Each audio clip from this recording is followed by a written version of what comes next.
You're listening to Lyfe and Shyt. I'm Daneyel Walker. And I'm Tommy Walker. Join us as we talk about our journey overcoming fears, boundaries, marriage, family, lifestyle, business, and whatever other shit you can think of. We're individuals that came together to create one unit with one mind and one goal.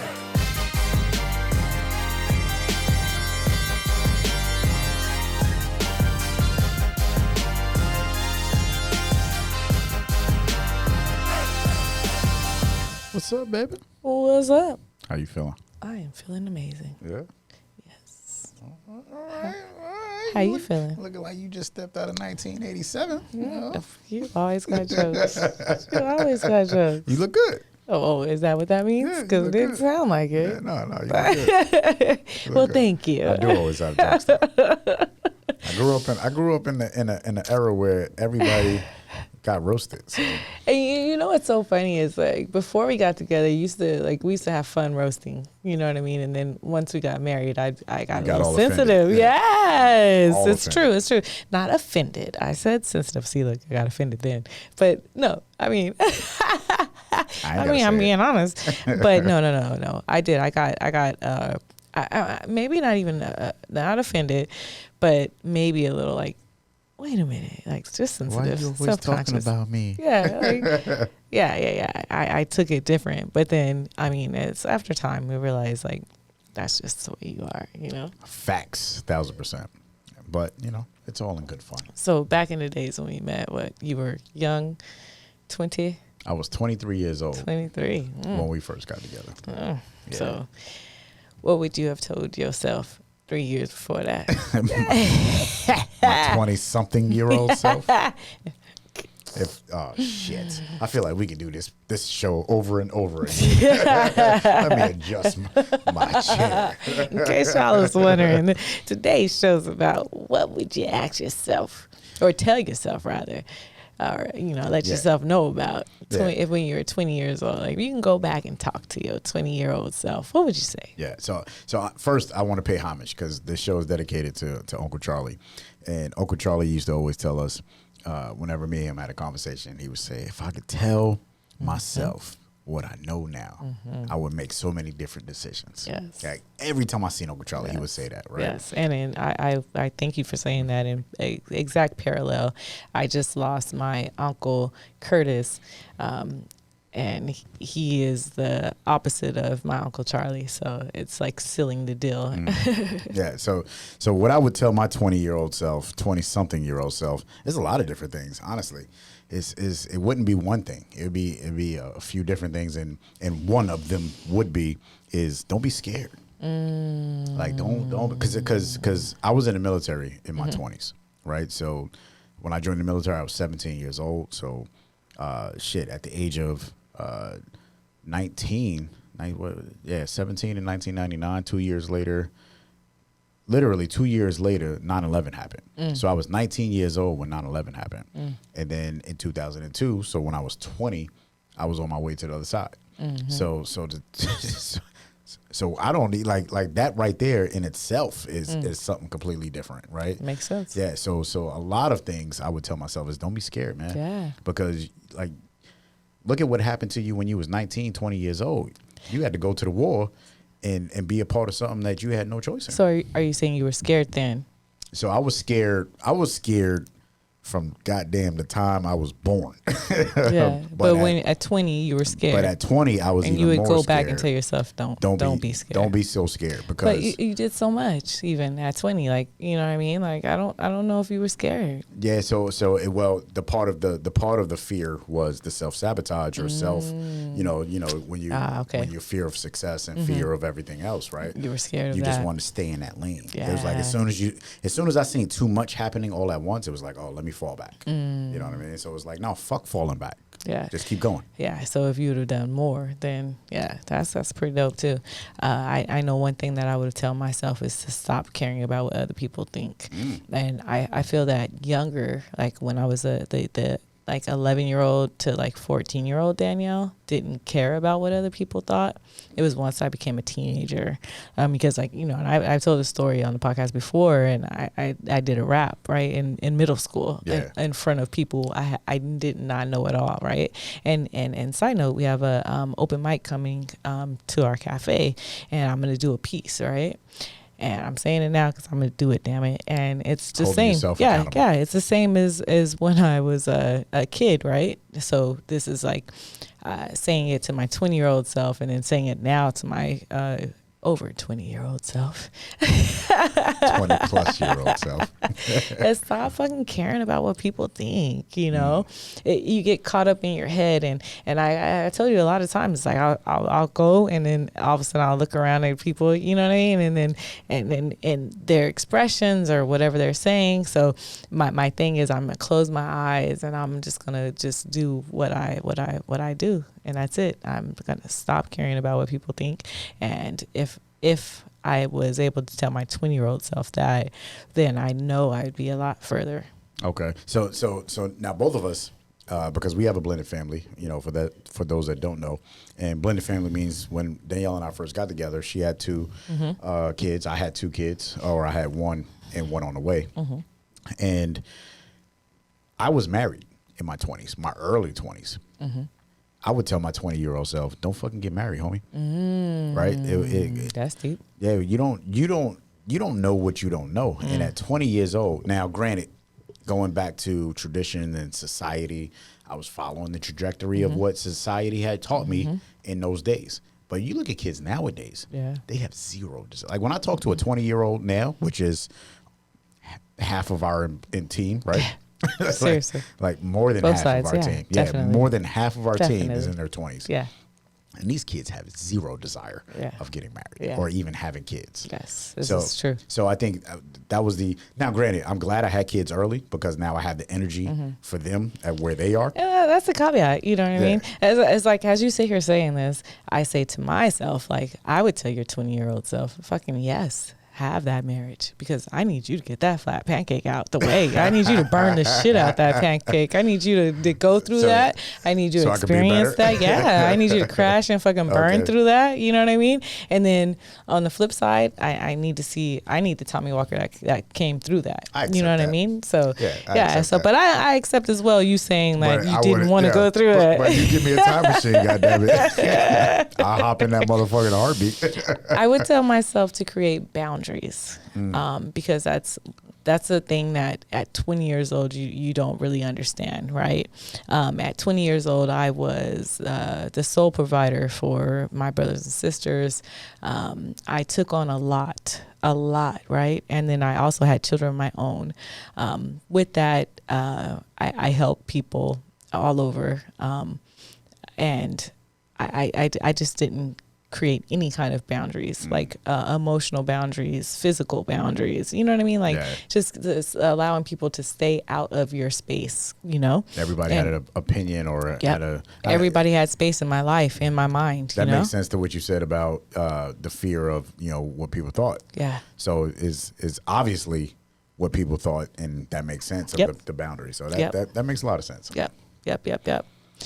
Another thing would be I would say is to be confident, right? Because then it's like once you get those people out of your space, right? And then then you create boundaries, and now that you've created the boundaries, now you're able to show up as yourself, right? So you're able to be confident and be yourself, right? Be sure of yourself and show up. That's who you are. Yeah. And be okay with that. You know what I mean? Like, you know how people say, like, I can't be somebody else. I like to be as myself, you know? And it's like, where are you at in my skin? Like, where else could I be? If I jump out, you gonna jump in? My favorite saying. I wish we had some pictures of you and your 20-year-old self, because I would love to show that. All of my pictures of me and my 20-year-old self is like my military days. Oh, okay. And they're super hilarious, right? Yeah. Mine's was, I thought I was hot. I was hot. I'm not gonna lie. I was like, all mine's is like my granddaughter, her pose. Everything's pow. And I think about the picture when when we first, like the first time you see me, and I was in my jean outfit with my chain on, looking like a promoter. I was a promoter at the time, so that, you know, super New York looking, and that was cool shit. So I would tell my 20-year-old self again, save fucking money. Oh, see, right? that's not even on my list. That's so no, funny. Like, I didn't even think of finances. I'm not even gonna lie. Like, that's the last thing I thought of. So the one thing that I'm fortunate is that, you know, I joined the military at 17 years old. So that means I was getting a government check at 17 years old, right? I mean, since I was 14, I've never been without money. Oh, shit. Well, I'll say the flip side of that, and it's not a fortunate thing, but it's an unfortunate thing, because at the age of 19, I had a child and received government money. You know what I mean? So it's the flip side of that shit. You know what I mean? Like, so, sorry, but 1000% flip side. You know what I mean? Like, that's crazy though, right? But my experience in that was different, right? It was because of that I felt a different way. You know what I mean? Like, shit, like, let me get out of that. And like, I did. Totally understand. Yeah. And so just keeping it real, y'all. Yeah. As a teenager, right? So you're a teenager getting a steady paycheck. You got benefits. You got all these different things.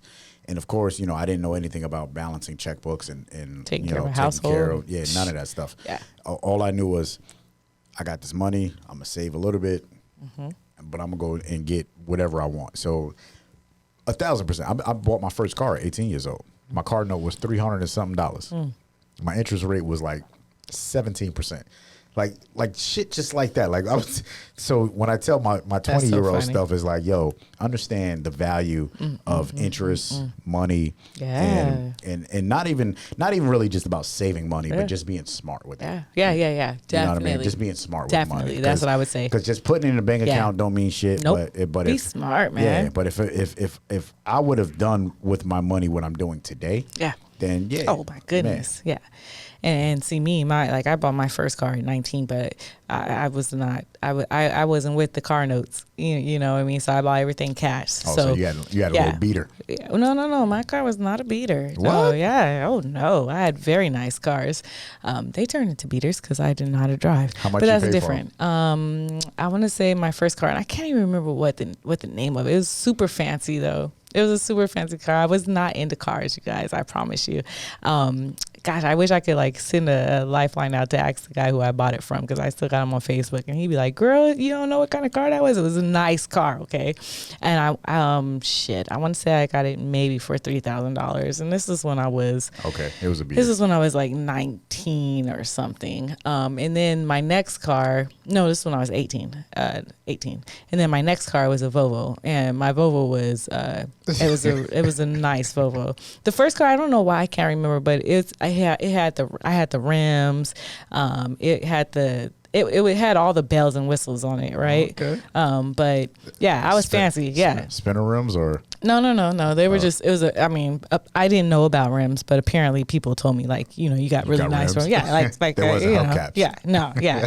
And I was just like, whatever, you know what I mean? Because I'm not a materialistic type of girl, but my first car apparently was really, really nice, but I didn't know how to drive, so I got tore it up. So you would tell your 20-year-old self to go get driving lessons? Yeah, I would. That's legit. Yeah, I didn't think about that, but yeah, shit, I'd be like, girl, don't drive.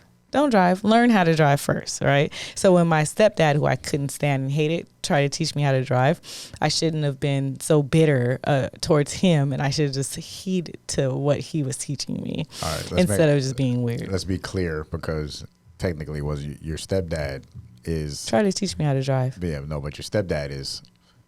the Mordecai's. No. Yeah. I had two stepdads. Yeah, so okay, no. Yeah. We can be clear. Yeah, you're absolutely right. Yeah. My mom didn't have a ton of men or anything like that, but she did have two prominent men that were in our lives, right?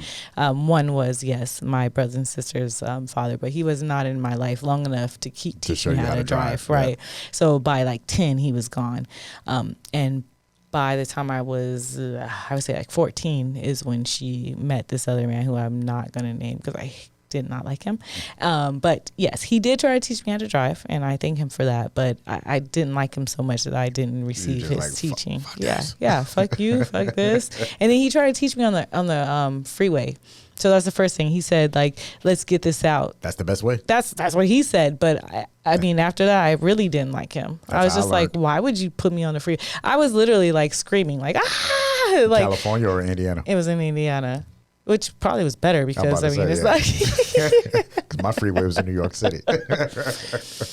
Another thing I would tell my 20-year-old self is friends will come, friends will go, but choose them. Yeah. So I feel that there's a thing that people don't really do, and that's choose your friends.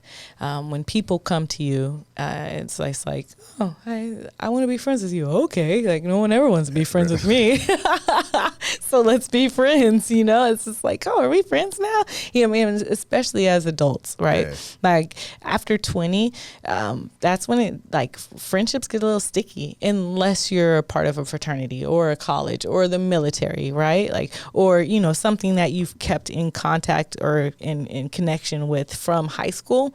Then it's like after that, like these are people who you bona fidely like choose to have in your life. So either you choose for them to come or to stay, or you choose for them to go. Yeah. So just remember though, they'll come and they'll go, because sometimes it could be something that you did, like, and that's just not the friend for you. Yeah. It reminds me of I literally just dropped the Morning Vibe video, and it was talking about outgrowing your friends. So and not putting the pressure on yourself for outgrowing them. And it's funny that you say that, because friends, once you get out of high school, or even out of college, right? Once you get out of college or school period, once you're done with education, your friends are typically the people that you work with, or you know, whatever your we always say your average of your five that you hang around most of the time. It's your circle. And you can't really choose your friends, because if you work with somebody every day, eventually you just adapt. Right. And then but you don't gotta go to happy hour after dinner. I mean, after work. Yeah, right. You're forced to adapt. So that you know, so that adaptation is where that friendship evolves. Because if you really think about it, you're like, would I have been friends with this person if I didn't? And it's funny because when you leave, specifically when you leave a job and you don't talk to those people no more. Yeah. Right? It's like we were tight. Yeah. When we worked together. Yeah, we worked together. Happy hour, hang out, It's like we don't work together now. Why we don't talk? And real shit, like when I was in a corporate world, like my corporate job, I was there for 12 years. And most of that was in my 20s.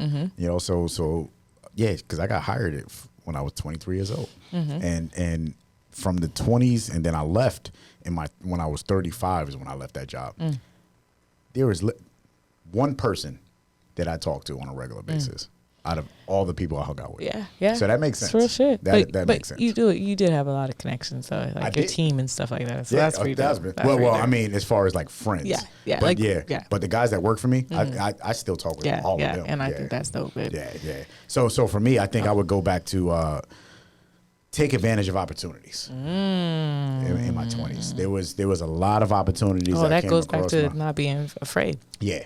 A lot of opportunities came across my plate, being in the military, traveling across the world, and I just didn't take advantage. Yeah. That's just being afraid. Yeah, that's the same thing. It's like, so both of ours is going down the same path. It's like, shit, if you just would have did that, then you would have had to tell yourself none of the rest of this stuff. Learn to let things go. Oh, I got no problem doing that.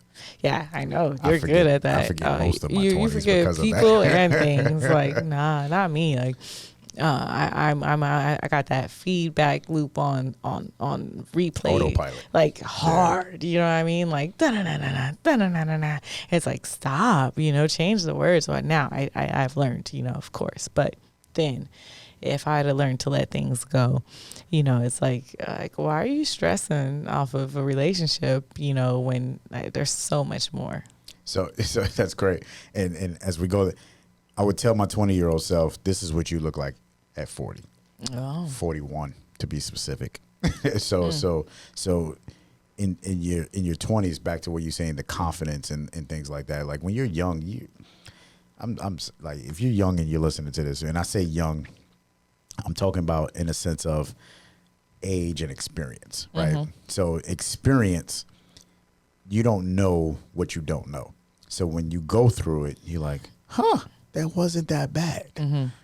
Or while you're going through it, you're like, fuck me, my life. fuck this. Like, I can't, why is this happening to me? It's horrible. But 20 years later, look back. Look at who you are. Like I remember at 20 years old, I never thought I could grow hair. Oh, so I would tell my 20-year-old self, like, check you out, bro. You could grow hair. You know what I mean? So and look at everything else that you've been able to overcome because you just had to go through it. Yeah. So I would tell my 20-year-old self, just go through it, homie. Be all right. I would tell myself to live in the moment. Be present. Yeah. Your 20-year-old self wouldn't even know what that meant. Yeah. No. Would it? No. I just got. That's just acquired. Acquired custody of my brother at 19. Right. Yeah. Just had a child. So be present in the moment. Like I am present. Yeah. Like I'm here right now. I am here. I need to work 2 jobs, 3 jobs. I was probably even more present then, just didn't know it. You know. So yeah, I would definitely say that. Yeah, and it's funny thing because life was simpler. So I would say respect the simple things in life, right? Like life was super simple back then. So just enjoy the simplicity of life. That is legit. So for me, I gotta say this. You know, life is unpredictable. You know, but it's important to stay focused on the goals. And what I've learned, what goals mean, and absolute goals. You know, I'm going to be speaking on this. You know, about leadership and scalability and goals and things like that, and understanding like in school, oh, this is the goals for the year. I never took that serious. And when life came at you, your goals went out the window. And because life was so unpredictable, it was like, fuck these goals. I need to worry about what's happening right now. And if I would have just stayed focused, like, all right, these things are coming at me, but at the end of the day, this is what I need to get done. That's what the biggest thing for me at 20 years old would have been. So it would have been to stay on point. Stay on point. Stay focused. Stay busy. Like things will rattle your cage. Yeah. And that leads me to my final thought, which it shows exactly why we're together and totally like opposite. Because I'd be like, girl, book that flight, ask for that extra PTO. Because when you look back, the best times were trips and amazing adventures that you had. You know what I mean? And if you don't have enough of those before you have kids and life and shit happens, you know what I mean, then opposite. Okay. We are what we repeatedly do at the end of the day. So from who you were back then to who you are today, it's literally the repetitiveness of what you've done every day. So Compound effect. Compound effect. Exactly. So if you think about that, you know, there's no regret of anything that we're saying. It's just like, hey, if I was to go back in time and give myself some advice, to give myself to be a mentor to myself, this is what I would be. So there's zero regret on anything that we have done in our 20s. Right. Zero regret. I don't regret anything I've done because it's made me who I am today. And we had a conversation about this last night about, you know, I am in full gratitude of who I am today because of our relationship. But we are who we are what we repeatedly do. So therefore, that means excellence is not something that just happens. Excellence is a habit. Right. So my 20-year-old self, I'm gonna tell you right now, create those habits of excellence. I love it. But have fun, damn it. Have fun. Don't be tight. Don't stay squeezed in a box. Enjoy your life. And that's like because you never know when it's gonna end. I love you. Do us a favor. If you enjoyed this episode, please subscribe. Leave a review. Let us know what your thoughts are. That's the only way that this show is going to be successful. And we appreciate you. Talk with you next time.